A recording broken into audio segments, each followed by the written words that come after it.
And welcome back to the Halftime Report. Shares of McDonald's are in focus today. They are moving higher because they got an upgrade to an overweight over at Stevens.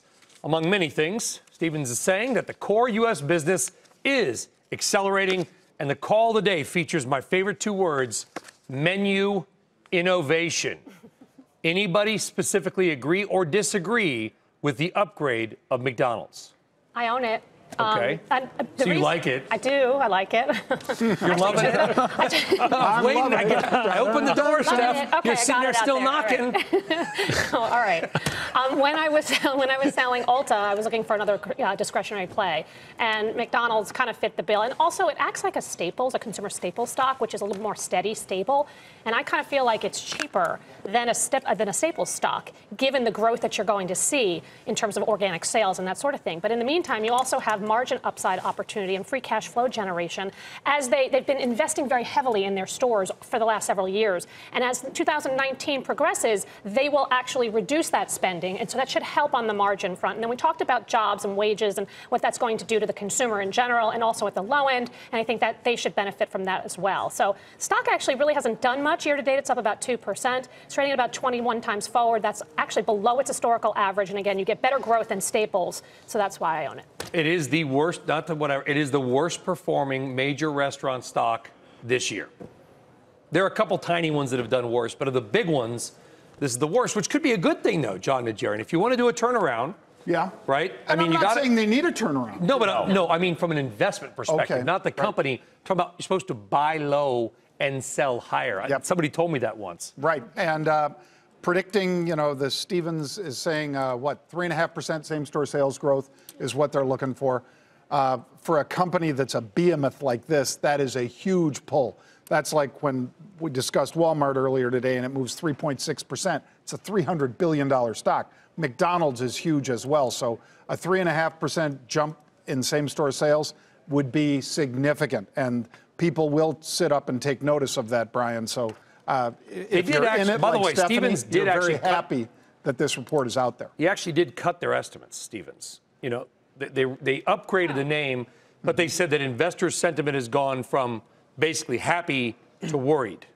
Well, first of all, I think McDonald's gets above $200. Yum is riding a close second to McDonald's for underperformance so far this year. And keep in mind, there was a lot of resiliency, and this is where Stephanie's point about it acting like a consumer staple it's a great point, because in the second half of 2018, while the market melted down, I think this stock did nearly 14% for a return. So it gives you that little characteristic of a consumer staple. But there has been innovation in the stores. The business model here in the U.S., it is transitioning. And I think the acceleration is going to be there when you have this story, this organic story about the business model itself. And then you combine that, and I keep emphasizing, with a strong consumer that is powering forward other restaurant names like a Darden, like a Starbucks, and like a Chipotle. Combining the two of those, that's going to create a very powerful tailwind for this company that I think takes it above 200. Okay.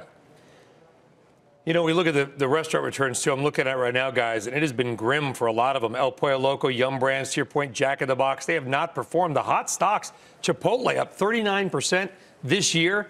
Dine Brands, of course, that's Applebee's. You got Chuy's Holdings, Red Robin Gourmet. There doesn't seem to be a trend on the consumer, and it kind of goes back to our retail conversation, Sarat, where it's like, it's no longer you can just buy. It seems like you can just buy a group and let it go.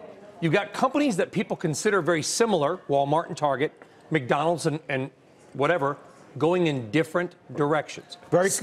Maybe a stock picker's market. Very company specific, and I think when you're talking restaurants, to Joe's point, the money flowed out of the restaurants in the early part of the year to the cyclicals, to the growth areas, which really got hurt in the last quarter. So right now, when you're looking at kind of buying companies like a McDonald's, you're also looking, you're buying insurance. Buying McDonald's is also like buying insurance on the market, because at this point, it's something that you can enter, but if we pull back, you'll be fine. Brian, QSR is one we talked about, the very first or second. Yep. Burger King, Canadian-based company, but it's Popeyes and a bunch of other brands. Yep, Tim Hortons. This one is up from 50 to 64.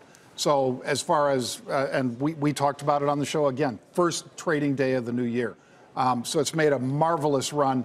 Would you have rather been in that than McDonald's? Sure, but is it McDonald's turn now because of this upgrade in their outlook going forward? I think it is. So let me just provide a little more color on Darden Brands. I think people hear that and they say, okay, well, what is Darden Brands? You're talking about Capitol Grill, you're talking about Longhorn Steak, and then you're talking about a place out. Seasons 52. Well, Seasons 52, and as an Italian, I'm never going to Olive Garden, but it is Olive Garden.